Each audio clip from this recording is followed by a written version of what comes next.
welcome to SJU. It's so good to see you today. I can see into your soul. That's a new thing that you didn't know, and now you do. I'm Roth Cornet. I'm your host for the day, so strap in, kids. We don't know where it's going. Dan Murrell's here to keep me on track. Oh, I'll try. Good luck. No promises. Good luck. Ed Greer is here to get me off track. Well, nobody puts Roth in the corner. And Eric Goldman is here to just be your wisdom and intelligence. Oh, no. Yeah. I did like you talking into the camera saying it's good to see you, because I'm like, wow, she's like Dora now. Yeah. Right. I can see really right interacting in every with them. single one of them. I see your auras, all of the above. We are going to talk about the business of Hollywood today, ladies and gentlemen, but it's going to be really fun because that's why we hired Ed. Be funny when we're being serious. Put that cheese all over our broccoli. This is Food metaphors. I get that. this actually really is interesting, I think, to everyone here, and I hope it will be to you too, because it's a lot about how things get made, how they're distributed, and what you will end up seeing as a result of that. And potentially upcoming strikes, which is bad news for everybody at the end of the day. So Warner Media revealed the name of its streaming service. It's HBO Max. I actually think that's brilliant, and we'll talk about why. I really do. We'll talk about why. Dan does not agree, I can tell from the snicker. I didn't say that. It's a very 90s name. It reminds me of when every 90s comic was Extreme Max.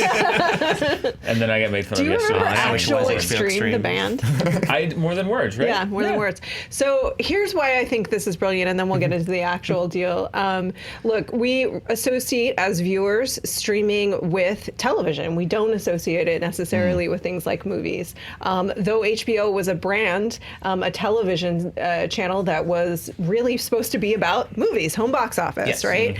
But over the years, we've associated it with premiere television series. So what Warner Brothers wants to do is compete with Netflix. That's what everybody wants to do.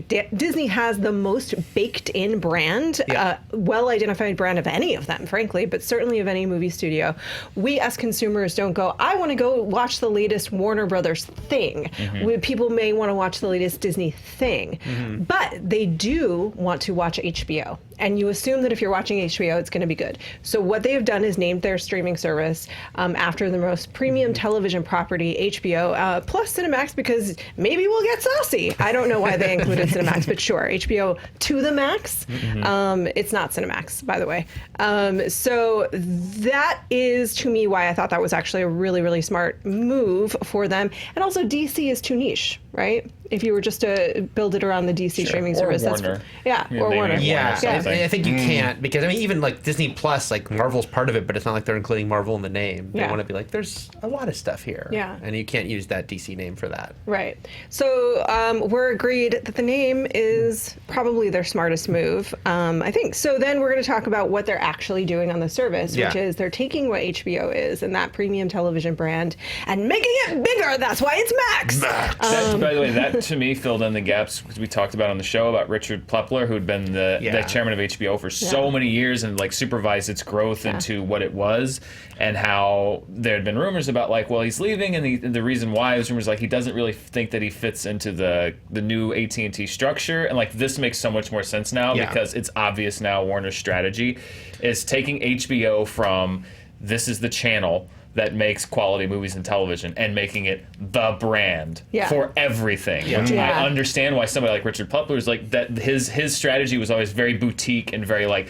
I'm gonna select this show and we're gonna make this show and we're gonna make this show, and HBO is gonna be like a curated level of quality television. I understand now why he would say, like, no disrespect, but like, if it's now the brand for everything, it's a different strategy. It's a different strategy. It may dilute the brand, which is something I think we want to talk about.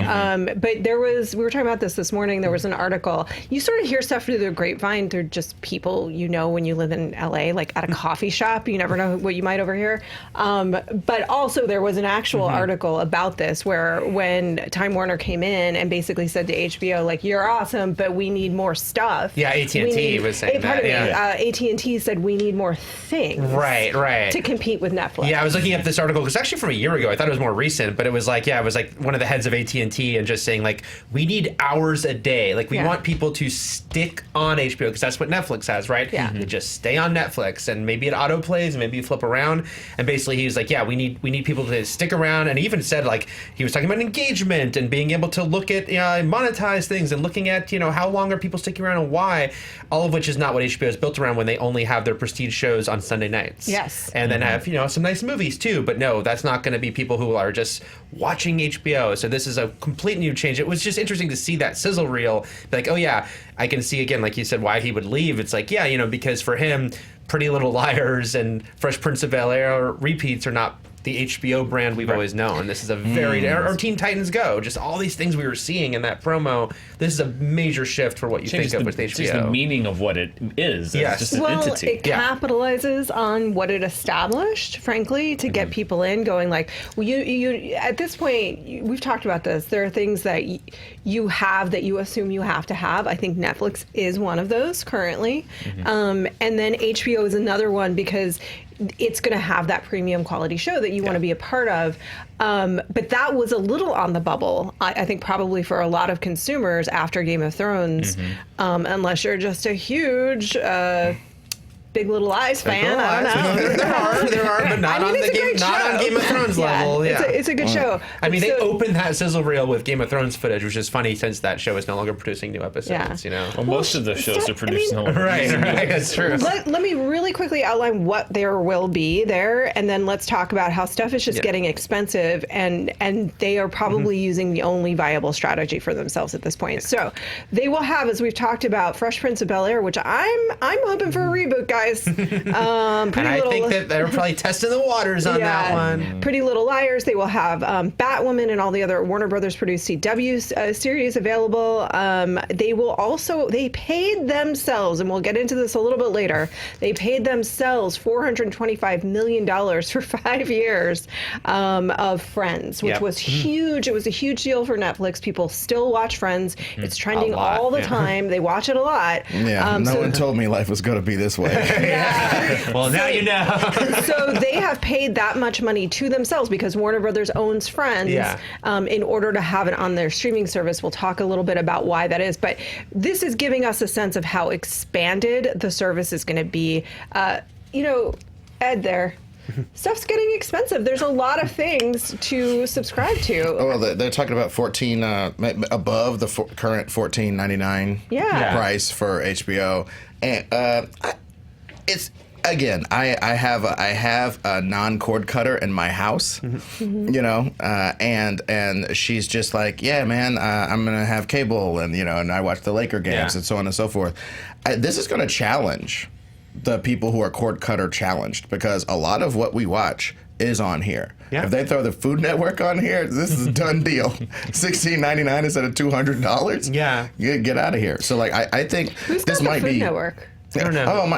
I don't know. Yeah, I don't know who. But they're constantly being left out of packages. Them, the Travel Channel, all the Guy Fieri stuff. Yeah. She loves all that. HGTV. Can you, Ryan, fact check us? Who owns Discovery and Tribune Media? Discovery and Tribune. Huh. Okay. Anyway, go ahead. So but I do agree with Dan's point though that this is sort of going from for all my metaphors are food related. So it's going from frying chicken in your house, and then maybe having a catering business. HBO used to cater to our prestige tastes. Yeah. But I also think that they're getting out of event television right at the right time because I'm not trying to be a jerk, but I don't know that anything. And the famous last words, right? Nothing's going to be as big as Game of Thrones. But if nothing ever was event television like Game of Thrones, it wouldn't surprise me at all. Same here. Yeah. What I'll be curious to see is their growth because the smart thing about what they did is by using HBO Max, I have HBO. So I'm already a customer. I already pay for HBO. I'll probably continue to pay for HBO, and I'm guessing that they'll offer this new service for current customers at like $2 or $3 more dollars per month. Right. Is what is my guess. I'll do that. I'll do that. That's fine. So you have a base that you're growing from, which is good. You don't have to start from zero like Disney Plus, where you have 0 subscribers and you have to build all the way up from 0. But I think the other question is, as a company, too, though, they have my money. already every month. Like, I'm already paying them my money, so they're going to continue to have my money, but they obviously are investing a lot, so they need to make a lot more money off of this than they're currently making. So that's my question is, like, is this going to grow the HBO name? Like, I think you're going to have to do a lot of work to because that's very hardwired in people's heads what HBO is. Like, HBO is and has been the same thing for decades. And now you have to get out of people's head this idea that it's not just a premium network, cable with TV, that it is a streaming service. And I think that's going to take advertising, promotion, public. It's going to, I think it's going to take some work to get people conditioned to understand what their product is instead of just like, oh, I don't watch HBO. Yeah. We're definitely going to see different. We're definitely going to see a bunch of ads of like Batwoman punching something and Wonder Woman busting through a thing, and then a Pretty Little Lies and Reese Witherspoon's forehead, and a big montage, and they'll tell you this is HBO ? That's on fire or something. Because it is The question mark is on fire. Or HBO is on fire. Their whole thing was it's not TV, it's HBO, and now it's TV, very much TV. HBO, it's very much TV. Very much TV. I was very surprised at the name when I first saw it, but then like everything you said, Roth, I agreed with. Once I thought about it, I go, it makes sense because yes, Warner Brothers, as much as they own, just don't have the branding of like a kind of product like HBO does. But it's crazy. I mean, even in the press release, them touting it's like Warner Brothers, New Line, DC, CNN, TNT, TBS, CW, Cartoon Network, Adult Swim, Crunchyroll, which is a whole other thing, Looney Tunes. It's like there's a lot of stuff. I saw a lot of people online, and I understand where people are like, I'm not signing up for another subscription service, another streaming service. But when you see the amount of stuff they have, and I think people just don't think about it with Warner Brothers, but maybe that's why they have to condition them now to be like, look at all this stuff we have. There's more there than I think people realize that they want to see. And just seeing all those logos next to each other in the trailer, I was like, oh yeah, they have quite a bit. I'm glad that you just psychically intuited what I was going to ask you to do, which was outline everything that they do have. That is everything. But on the branding question, what's interesting to me is that HBO did go through a rebranding, right? When it started, it was home box office. Right. The idea was, it was basically Netflix before Netflix. The idea was, we're going to have movies, and you're not going to have to go rent them. You just have to get our channel. You're going to get a ton of movies, right? And you can watch them when we air them. It's a little different than Netflix, obviously, where you have dealer's choice. However, then it had things like Taxi Cab Confessions and kind of trash. And then The Sopranos came. Thank you. Right. Perfect. Big Taxi Cab Confessions. And then The Sopranos came, and I think that that clearly turned the tide for how HBO considered itself and how it was considered in the world, and it started winning tons of Emmys, and they were like, this is great, prestige is our thing. And that became their brand at that point. But to be fair, their very first mutation was when they started doing uncensored comedy specials as original content. That was huge. They hit the bubble. They had all the greatest comics from Carlin to all the way down. I used to watch Ladies of the Night, Paula Poundstone, and Ellen DeGeneres, early bits and stuff. That was for real comedy nerds. That was the place for comedy nerds. But Netflix did the same thing, remember? Netflix has done the same thing now with comedy specials. I just want people to know it's Netflix doing the HBO rather than the other way around. No, I said it was Netflix before Netflix. But it's like the circle of content, really, right? Circle of content life. Like they just are aping each other. I think you're right that it's going to need a little bit of rebranding, but it's my only point is it's not like they haven't done it before. True, but I think what made it a little easier for them to rebrand as a premium television network is that at that time, particularly with The Sopranos, there were very few to no other cable networks that were doing that kind of programming. So Sopranos was coming in and winning all those Emmys at a time when there weren't a whole lot of other cable networks that were saying, we're going to make premium television too. I think the big difference here is that now every other network is all. I've seen this is like the 5th different one that shows me clips of 47 different things that I like and throws 18 logos on the screen and says it's all here. So I think it's like, again, it's like, how do you stand out? It's rebranding, standing out. It's the same challenge that every one of these streaming networks faces, but with the brand recognition of HBO, which is, I mean, they and Disney have the advantage of being attached to a brand name that people know. And it's the same strategy as every network, which is that you have to have like 3 or 4 things that massively stand out in the culture that other people feel like they need to know about and watch, even just to be involved or be a part of the conversation, and then a ton of other stuff to then keep you there. You know, like you go in you hear about things like House of Cards, or you hear about things like back in the day, you know, Stranger Things, and then you find you. And you're like, okay, I'll watch this trash.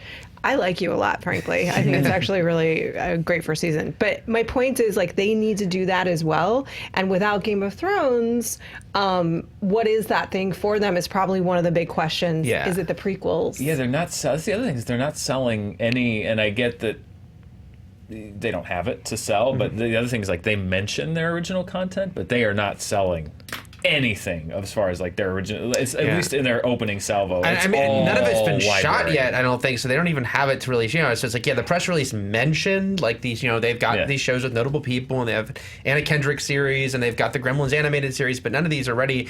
That's the big thing, is, like, like you said, they don't have Game of Thrones anymore. The press release was funny because it had quotes from all sorts of creators, not just people doing new shows with them, but like Lindelof, who's doing Watchmen for HBO, or Nicole Kidman, who's got an HBO series. So they just all kind of talking about HBO Max. But what they need, of course, Disney Plus's big ace in the hole is we've got brand new MCU series and Star Wars series.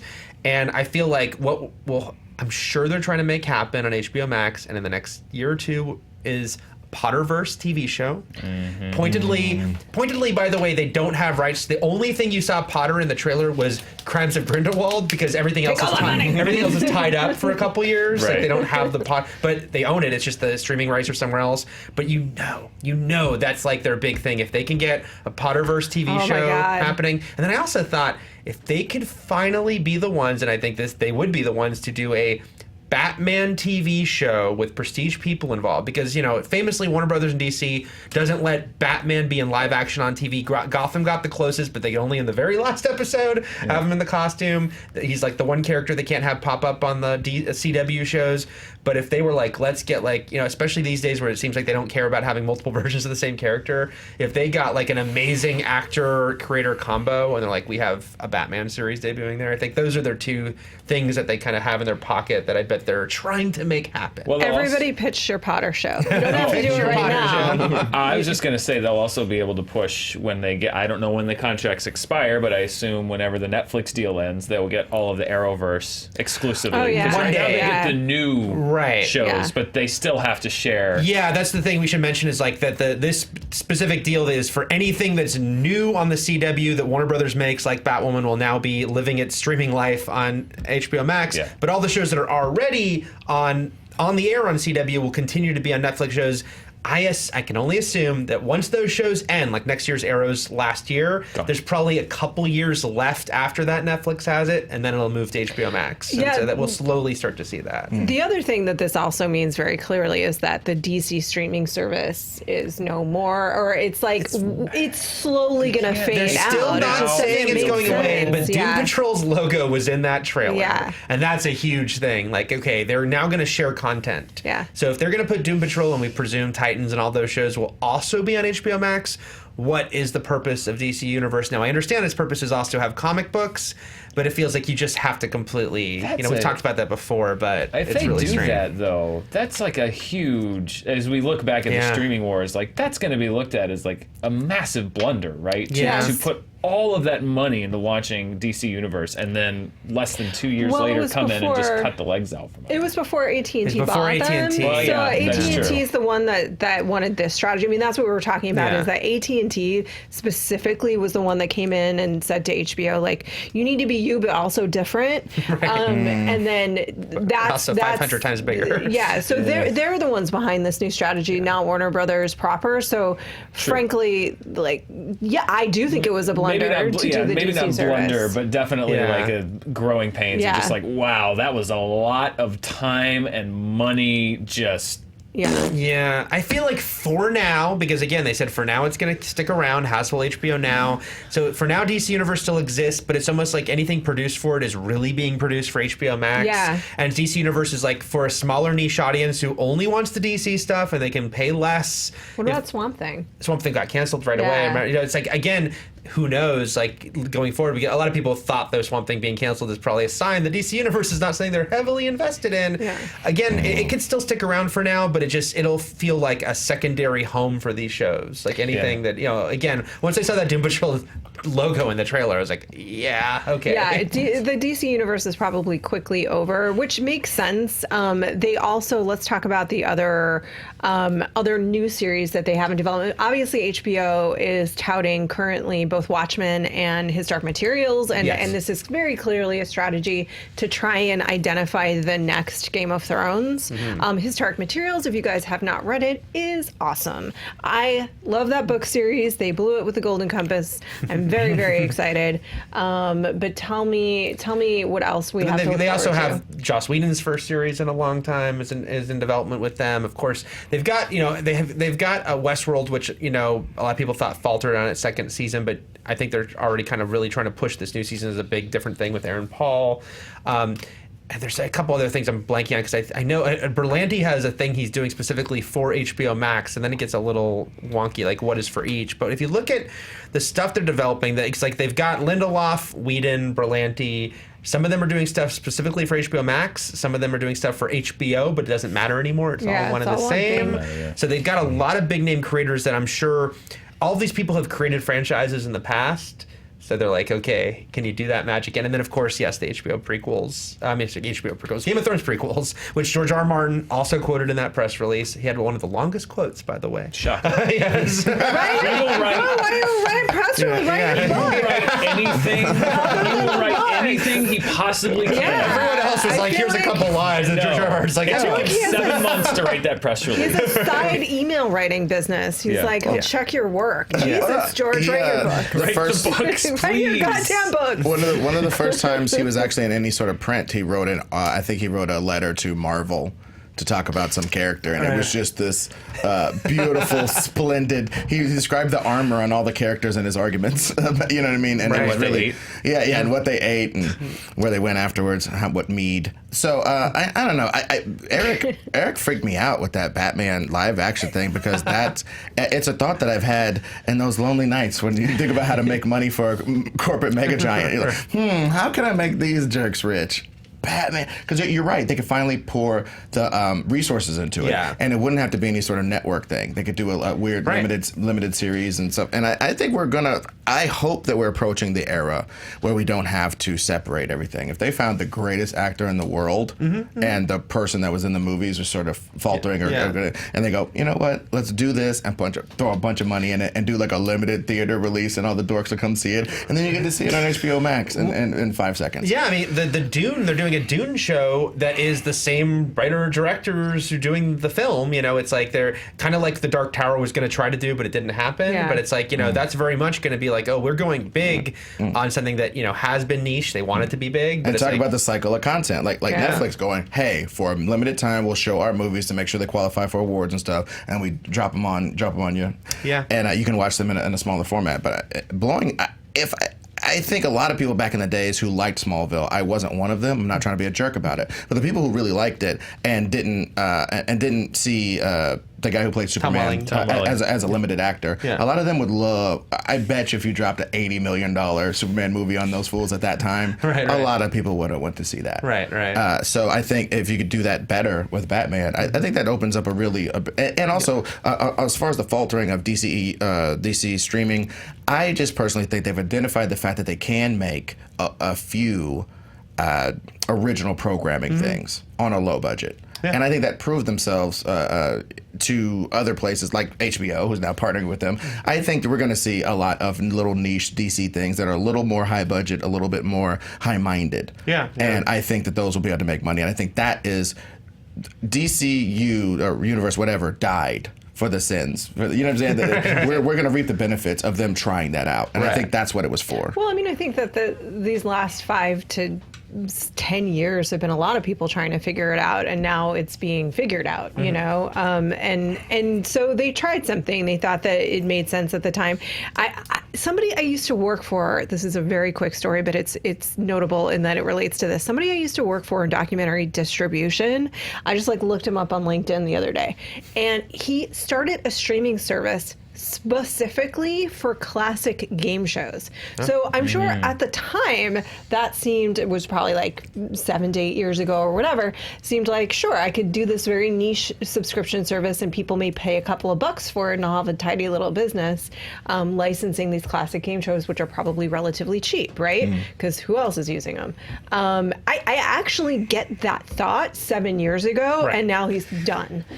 Because even $2 to $3 to $4 for a streaming service that isn't one of these is going to sound like way too much and too complicated. Yeah, I think with DC Universe, I have a great amount of sympathy for people that worked for a company that said, let's try a streaming service, and then 2 years later, it doesn't work out. Well, if you want to make a great amount of sympathy and sympathy for them, because it's like, you hate to be part of an experiment. Yeah. You hate to put so much time and effort and thought and energy into something and then realize later on that it was really just sort of a company just experimenting to see if it would work. It's like, well, I put a lot of time into that little experiment of yours, and I know that from a corporate standpoint to you, just ending it or whatever, folding it into something else is like a accounting move, but it's like a lot of people put time and I think that's what when we talk about the business moves is also like a lot of people put time and effort into making that really a great experience for DC fans. So like I feel for them if there's a change of ownership and then the first thing up is like, we're just going to fold this into something else. And I'm sure there's things that change there. But it was struggling as a service. It really was. Like if it was a booming success, then they wouldn't have folded it in, but also, that's true. Also, and I don't want people to think that we're painting, DC executives like, hey, if you want to make a multimedia omelet, got to break a few $1 billion Fabergé eggs. Yay. They're not doing that. I think whenever you're indentured to a corporation, you have to go with the winds of what's going on corporately. Yeah. And I think the art doesn't really, I'm not trying to be a jerk, but the art doesn't really come into it. They try the different art things. They put them in different boxes to try to sell them. But once the winds start blowing, they have to make moves. And anytime it's a corporation, they're gonna shake. Yeah. So I think, like I said, these guys, Derek, who was Swamp Thing, I think he did yeoman's work in there, and I know he's going to get more because he's a great performer, and a lot of these people are, and hopefully it'll be on stuff made for Max. Derek Mears. Yeah. He's Swamp The Thing. nicest guy in the world. I know. Hi, Derek. We love you. Sorry, that was so inside baseball. It hit me in the crotch. No, I mean, I think we all know who Derek Mears is, and probably are friends with him. But for you guys, Derek Mears played Jason in the reboot. He did. Among other things. Among some other large kung fu people. Other huge. AT&T, it's just you have to think about that's why it was such a big deal that AT&T was taking over Time Warner and just it's such a huge company. But yes, they don't come from. It's not to say that again they're hiring the right people here. We've just dropped a bunch of amazing creators, but of course, again the quantity thing in the streaming era and keeping people around. I mean, we talk about Netflix, and one thing they're having is so many shows, but is there a lot of quality control when so many of them you kind of forget even exist? Well, I think Netflix is going to be, for lack of a better word, the open micer to feature. As far in comedy parlance, open micers, they sort of try out stuff. The features are the best of them who get to go out right before the headliner. I think HBO is trying to position itself as a headliner streaming service. Okay, this is the big stuff. You can watch the Duffer Brothers work it out and get to be stars on that network. But once you become a true giant G talent, you come over here. Yeah. Looking at what the profile of creators they're trying to do. I don't know. They have made massive contracts with giant G talent at Netflix. They have too. Yeah. Chandra, they have a massive contract with her. Ryan Murphy, they have a massive contract with him. But I still think everybody can't work for Netflix or Disney. Though. I think that's Warner Brothers most play. of their shows though are still kind of these smaller one. But I will say, I think in a way it's almost like Warner Media or HBO Max is kind of going to be in that middle ground because Apple has also hired huge creators. It's just they have no valuable IP. Yeah. So whereas Warner Media does have extremely valuable. A lot of valuable IP. Maybe not Disney level, but still very valuable IP. Yeah. And they're hiring big creators. Did you just dismiss Harry Potter? I did not. I'm just saying the quantity. I have a Harry Potter tattoo.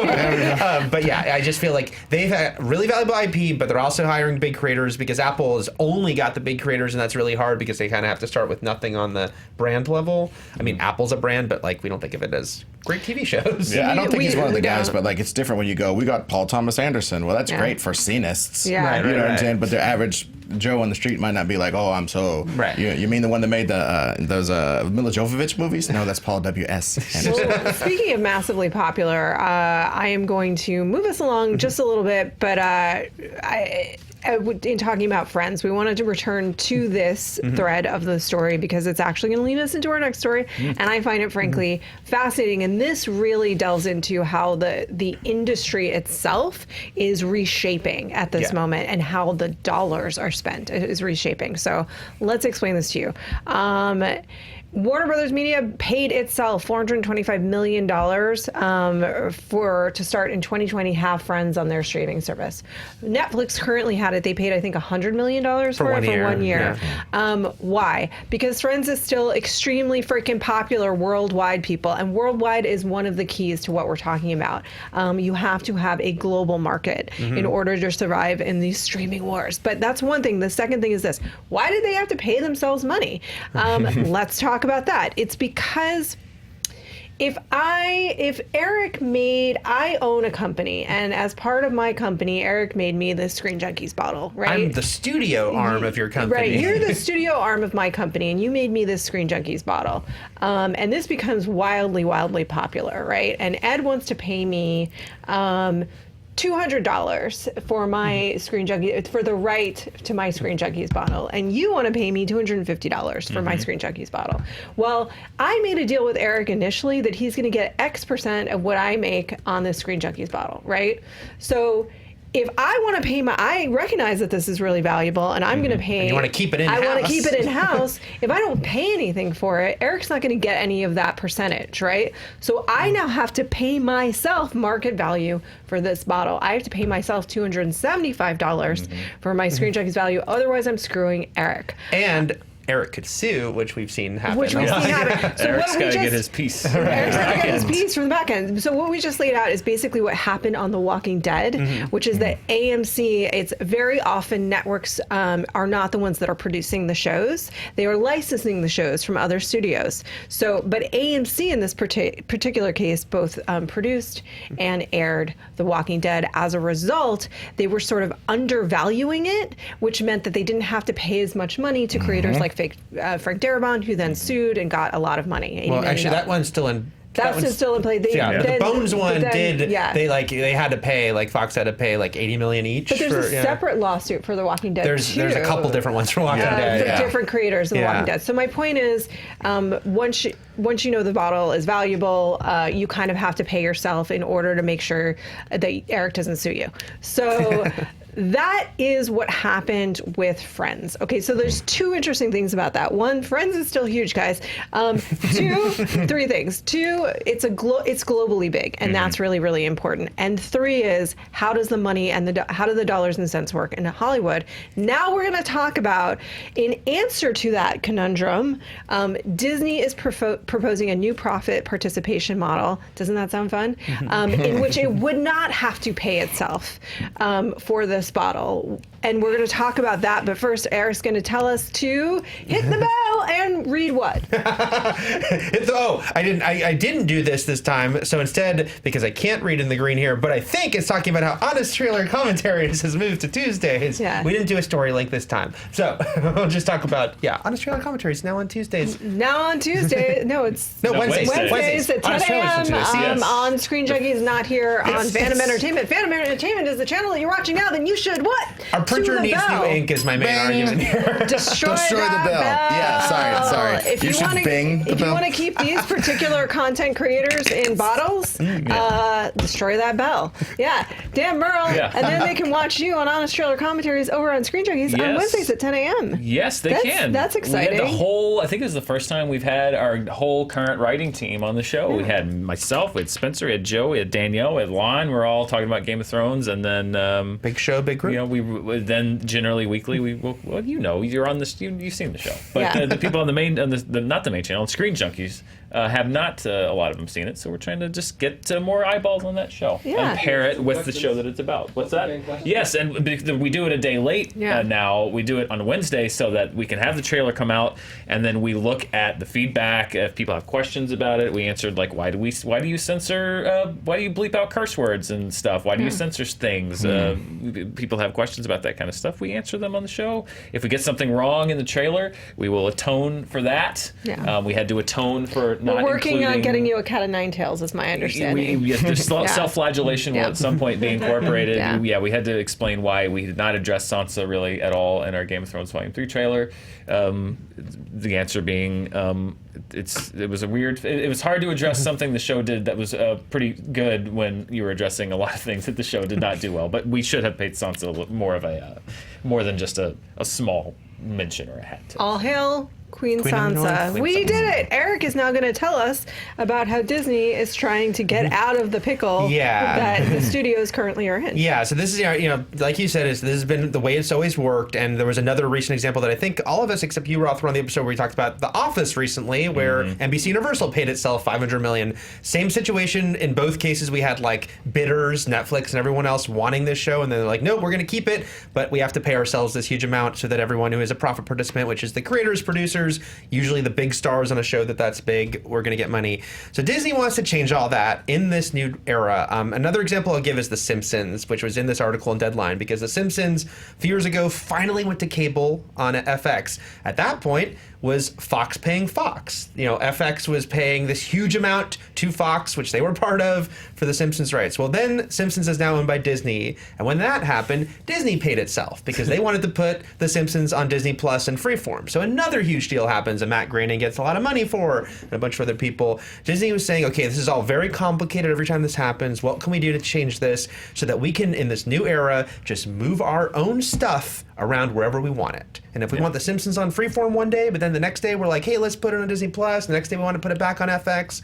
We can do that without having to strike new contracts and do these huge deals. So instead it's basically saying, going forward, we want to make this point system. It's a little complicated. Even I couldn't quite follow it because it was a little nebulous. But basically, like, we will have a point system that, as long as this show is alive, as long as there's anywhere that's showing it, these people will get money for it that will go up over time. Okay, your show's we're still showing it. Disney is still showing the show. You're going to still get money. They said there will be points that will go up if it has a lot of awards. That might be like a factor. Oh, you get a little more because your show is an award winner. Ratings will also factor in. That gets very nebulous because all these streaming services don't release numbers. Exactly.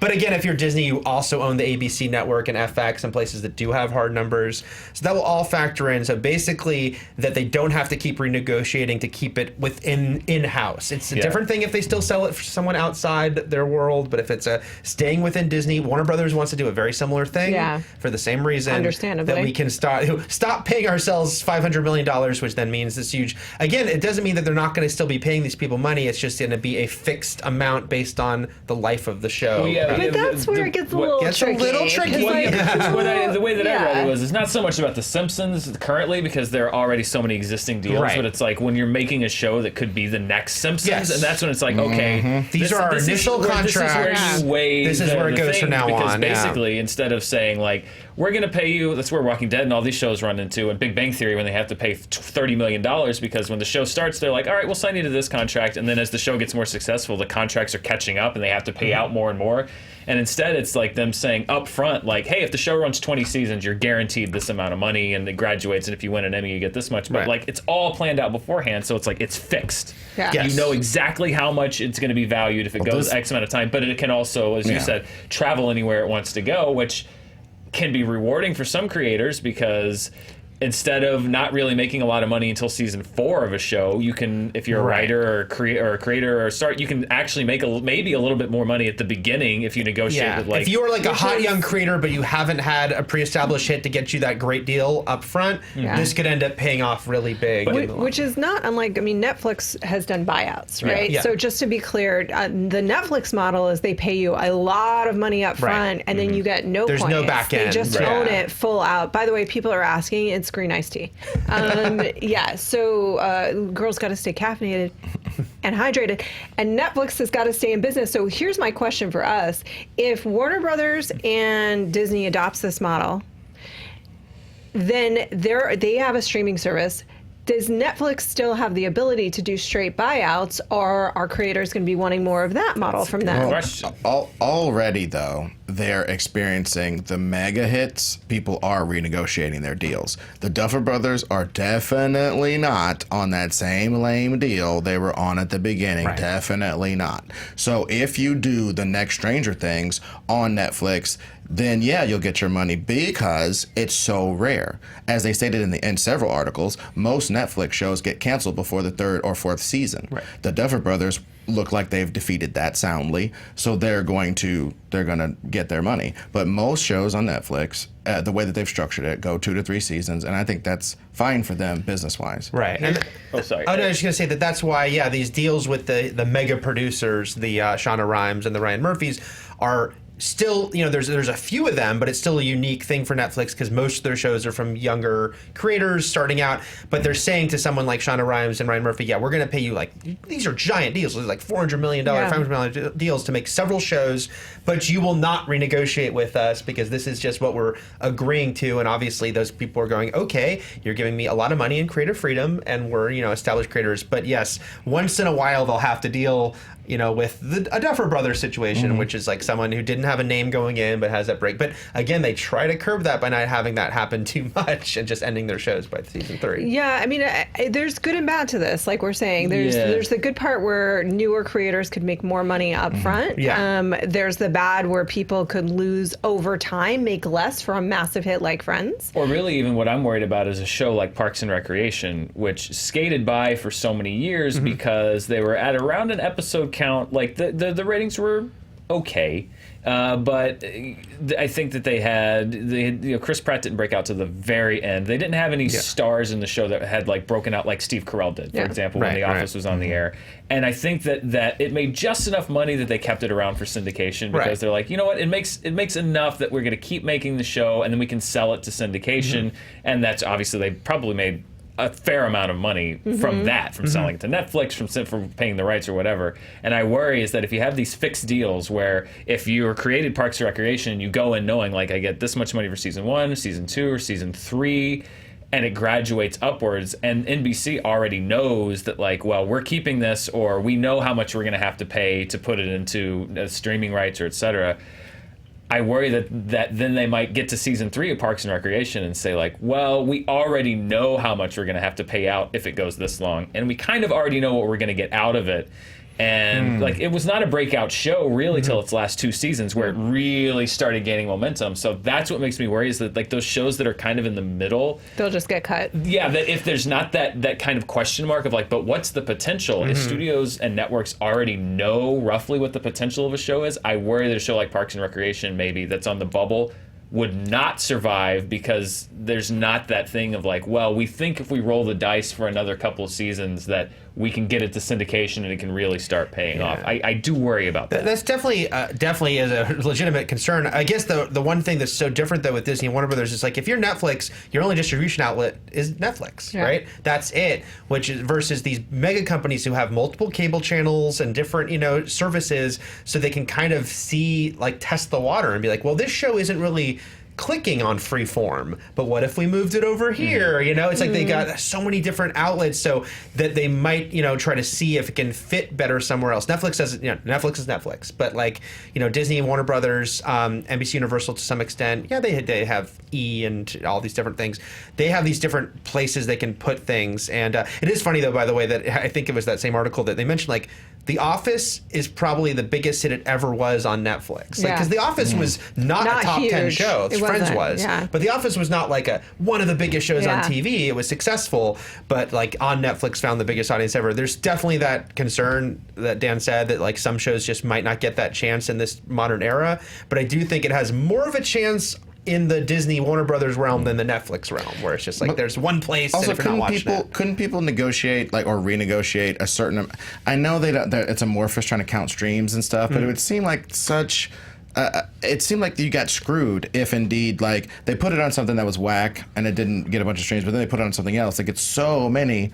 And it's like you're kind of a slave to whether or not it does good and network, like we're talking about. Yeah. That first period of network with a bunch of people doing a bunch of notes and having to cut to a hamburger commercial, that part is what's making you all your money.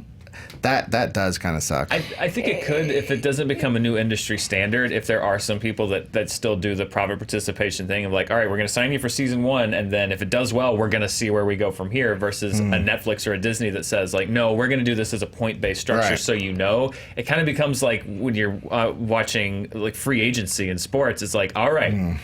Is the star quarterback going to take a 1-year deal knowing that if he plays this year, he could get a blockbuster deal down the line, but if he gets injured, then he gets nothing? Or is he going to sign the 5-year deal, but it's capped and he knows how much he's going to make? Like, who are they going to go play for? Is it the potential or is it the guaranteed money? Real quick, are you taking the cap or are you taking the risk? I'm a fat boy with bad knees. Give me that 5-year contract. Yeah, I mean, I think I'll be in Toronto. When you're dealing in such huge amount, it's like, especially on those mega deals, it's like I feel like these people are saying, yeah, that's fine because we are shifting. I mean, like again, these deals are like the Netflix ones we're just talking about. Those are like $500 million deals. They're insane. However, those people probably won't make as much money as Dick Wolf. Yeah. Dick Wolf, the creator of Law and Order, is probably like got more money than we can imagine because those shows, Law & Order's SVU, lasted forever. SVU's still on. And then those syndication deals at a time when that was so valuable just keep airing, keep airing. And he's made so much money, but that is so now the old model and is so going away. So it's like, basically they're saying like, okay, and especially it was always the truth that a serialized show never was as good and didn't perform as well in syndication because you couldn't just click to the next one, and because it just was like, oh, if I missed like the Thursday showing, if they're showing it one a day, then I'm totally out of the loop. So that's why like a Berlanti show probably wouldn't do as well in syndication, but in the streaming world that has plenty of afterlife. So I can see them saying, sure, maybe I could roll the dice if I made a Dick Wolf show and maybe I would make $800 million 20 years from now, but why don't I just take the $500 million, guaranteed, which is still an amazing amount of money. That was sort of the point that I was going to make, which is, are you going to take the cap, or are you going to take the risk, or are you going to take the guarantee? Because the truth is, we're talking about very much the outliers. When we talk about Shonda Rhimes, when we talk about Ryan Murphy, we were talking about outlier cases of extreme success, radical 0.0001% success. And most people that live in this town and even get to write for television, which is in itself radical success, they are working from season to season and show to show.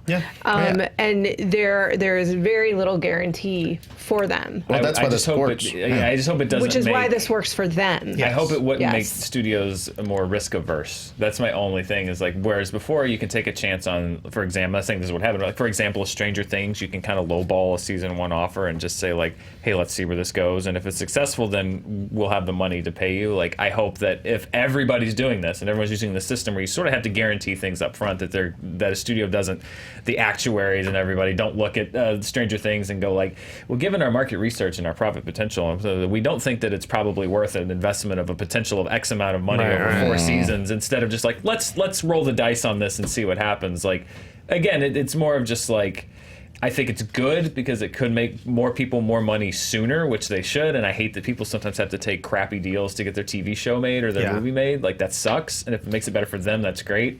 The downside being there is the potential too that it could make studios more risk averse. You could miss out on some stuff, and you could lose things quicker because it is a business for a lot of people at the end of the day. So I mean, there's always been that risk reward kind of negotiation with creators. Look, James Cameron all those moons ago gave away the rights to Terminator in order to be able to make that film, because that's how much he knew that was going to be his calling card. And he says he never regrets that because it was his calling card, and it gave him the career that he then had. Now, somebody else who just had Terminator in them and then nothing else after that, it would probably have had extreme regret around that, so well, ask any work for a hired comic book artist. You know what I mean? You make up the next, you make up the Kingpin. Well, guess what? Kingpin's going to be everywhere. Ask the creators of Superman. Shit. Oh, yeah. Who literally could not afford to go to the premiere. And I know this seems very broccoli, as we say on this show, but like if this becomes the new industry standard, which if the big players start using it, then it may. Like, this is a fundamental change in how everything in the economy of Hollywood works. Like, top to bottom, this changes everything about how deals are made, about how TV shows are produced, about everything about how shows are made financially changes if this becomes the new standard. So it is.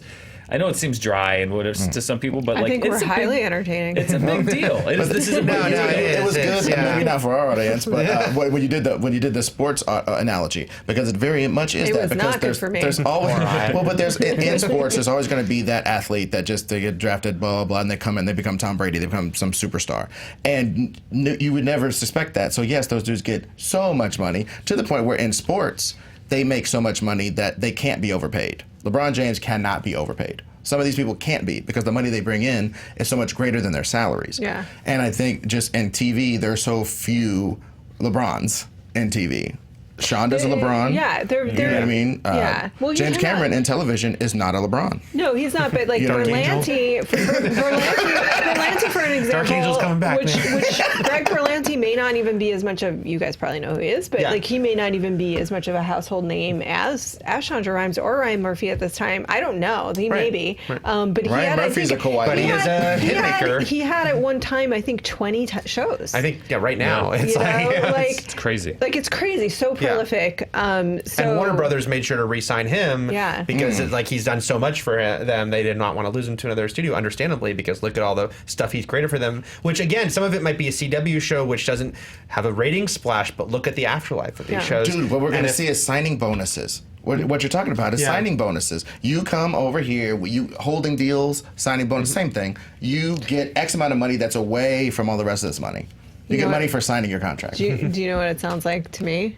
Like the old school studio system that owned creators, and where the studios owned creators. You said there was a cycle. And then that got broken because that didn't work for creators all that well, and they had to be loaned out to other studios, and they didn't see a piece of it. It's complicated, and there are agents in rooms sweating it out right now, and there are union reps sweating it out right now. Imagine loaning Joss Whedon to somebody.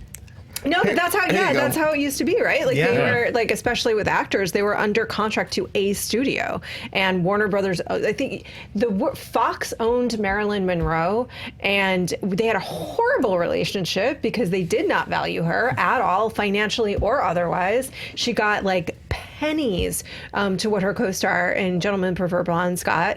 I mean, eventually she had the cachet to like create a new deal, and then she got director approval. Screw you, Fox.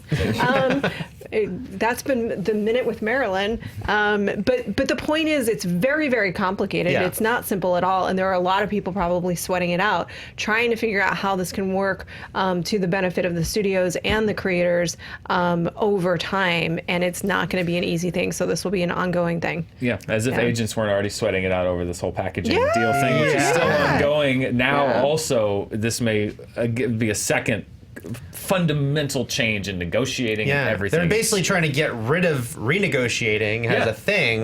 Yeah. Which is where all the money's made. Right. But you can make more in the front. Yeah, it's complicated. It's always been very complicated in this town, which is why there have been many iterations of how these deals were done. As a last point, I just think when you have a real voice, they can't really take that away from you. The Duffer Brothers knew that if they were refused on the renegotiation, them slapping a bunch of sitcom writers and a couple horror guys that read 5 Stephen King books into that writer's room, or even a couple guys who won Emmys, they wouldn't do the same thing the Duffer Brothers did. So in the end, the artists still, when they create something truly unique, they still have that power. But there's so few truly unique artists that make truly transcendent stuff that the bad guys will always have. a certain amount of control. I mean, I think that it's also a matter of the confluence of the moment, right? The Duffer Brothers could have made that in a different period. The Confluence of the Moment is a great title, by the way. That's a book. That's my spoken word. That's my spoken word album. I call this one the Confluence of the Moment. So, right, because they could have had that same spark, and they could have created something very similar in a different format at a different time, where Netflix wasn't willing to be like, I don't know, here's a bunch of cash, make us this thing. But it all worked out for them, and it will work out for other people too, while others die in obscurity. Rip Torn, you guys, I'm very sad. This is not a connected. That was not a segue. He did not die in obscurity. He did not die in obscurity at all. No. We're just talking about Hollywood and significant players in the industry, and he unfortunately has passed away. He passed away in his home in Connecticut. He was 88 years old. He was known for his performances in so many things. Larry Sanders Show. Dodgeball is something someone put in the script. That's fine. Men in Black, okay. But I also want to point out. I support you on the Dodgeball inclusion, Ryan. Ed and I mentioned a film the other day called Defending Your Life, in which we very much confused both the audience and Joe Starr for a period of time, where he thought we were just describing our version of the afterlife. Yeah, like we're just freestyling the afterlife. Yeah. Great. instead of an amazing Albert Brooks movie, which I encourage you all to see, and Rip Torn plays a lawyer. Remember I told you guys that in the premise of this movie is that you have to defend your own life, and Albert Brooks is defending his life, and what he is defending is the amount of fear he succumbed to, and whether he allowed that to control him or he did what he actually wanted to do with his life. It's an important lesson that has stayed with me many, many years, and I'm full of fear. And Rip Torn, not unlike Albert Brooks. And Rip Torn was his lawyer, and he was Rip Torn was amazing. great in it. To see Albert Brooks as a young person go through a bad situation, and then they cut off the screen, and then Rip Torn goes, I don't see fear. He was just being conservative. And just Rip Torn trying to put a spin on the absolute cowardice shown by his client. They're just beautiful scenes. Multiple beautiful scenes. So funny. And he's apparently, we learned a lot about him today. Oh man, THR's obituary about him was really something. Talking about how he had a reputation as a troublemaker, is how they put it. And it was like he was fired off Easy Rider. He was supposed to have what ended up being Nicholson's breakout role, but he was fired at the last minute. And Dennis Hopper, who directed Easy Rider, would later say, well, Rip Torn pulled a knife on me. And then Rip Torn said, no, Hopper pulled a knife on me. And I'm pretty sure that was just a Sid and Nancy situation. Everyone had a knife. It was 1969. There was a lot of drugs going on. And then the guy who eventually directed the Beat It video saw that and was like, yes. This is an excellent knife fight. There was a lot of interesting Rip Torn stories in here. The one that you had mentioned, Dan, about when he went into a Connecticut bank after hours. It was intoxicated. Apparently, he said thought it was his home. Thought it was his home. Yeah. Some banks, I will say, they do. There's one in my hometown. There are banks out there that look like houses. Really? Yeah. Wow. Yeah. Wait, like how? Wait. Like they took an old house. Yeah. They took a house that was in a neighborhood in my hometown, and the bank bought it, and they made it a bank. It's like a kind of a folksy. But not once you go in. It doesn't look like a house. They renovated the inside, but you can't tell that from the outside. You know? Okay, so you wandered into a bank. It could happen, is what I'm saying. The best, although all the brawls. You're saying you get Rip Torn. I'm saying I understand how the mistake could be made, especially if perhaps you're in an inebriated state. What else? It talks about how he attacked Norman Mailer on the set with a tack hammer, and then Mailer bit into his ear on the 1970 movie Maidstone. Okay. But my favorite thing here was not about any of the fights and brawls. It was just the fact that his name is Elmore, but all the men in his family were nicknamed Rip. Wow. If you were a man in the Torn family, they called you Rip, and he had to fight for that to be a screen name. Like early on, they didn't want that to be his actual screen credit. One of his early movies did not. It called him Earl Torn, but he was like adamant. I am Rip like every man in my family, and that is what you will call me. That's really But did not take my birthright. He had amazing screen presence. He was super funny. I mean, he also did great dramatic roles, but I also highly recommend Larry Sanders Show. Yeah. If you haven't seen the Larry Sanders Show, I believe it's on HBO now. It's funny. I remember it wasn't, and then when after Shandling died, they put it there. I hope it's still there. Okay, good. Yeah. Because it was a really funny, great, behind the scenes look at this talk show, Carson-esque talk show or Leno-esque talk show. But he was so great on that show, so funny. You kind of, I think they talked about how that role was meant to be kind of the straight man originally, but then just his delivery made it. No, he's too funny. Yeah. He's always, every time they put him in the straight man role, he just steals the whole everything because he's hilarious. And that's why I will stick up for Dodgeball. Yeah, no, Same here. Team Dodgeball. I wrote down, because he's an Oscar-nominated actor. He's been in a lot of movies, but so was one of the questions: what is your favorite Rip Torn performance? I love him in Dodgeball. I think he's hilarious. He sells the whole movie. Like he's there to be like the crusty old coach it's a trope. It's an archetype. Yeah. And he brought so much of just that presence to that role. The same thing I think with what I love about a great actor is that they can take a role that is nothing and make it something. Like I think he made Zed in Men in Black memorable because he brought so much of that gravitas and personality that he had to that part, which on the page didn't have much. But Dodgeball for me was the one that just, I feel like he brought a lot of just curve to that part. He just put a lot of Rip Torn on it. Curve on the ball. He ripped he ripped to that role. Yeah, well, and just as a eulogy sort of thing, I personally think he's a testament to how the times change and actors grow and change with the times, and the times change around them. You were talking very much about the confluence and all the context and all that jazz. He was a confluence hardcore of the moment. Again, my spoken word. Well, I'm not trying to pay your fees for the phrase, so I had to mess it up. Okay, she does not have that new Disney property. Yeah, I haven't signed my deal yet. But old time movies, he was usually bad guy, rough guy, beat you up, be mean, say mean stuff to you guy. And as the times changed, we could insert a character that had all of those qualities into comedies seamlessly because we changed as people. We got rougher. We started being like, oh, these gruff people from the old generation, they're funny. He got funny. Oh, he was always funny, but he got funny to everyone over time because he's almost like Captain America of acting. Him, Robert Duvall, a lot of these old guys are super funny now because they could put that top spin on it. They got theater training, they beautiful elocution. They know how to read the scene and see what all the beats are because they've read a billion scripts.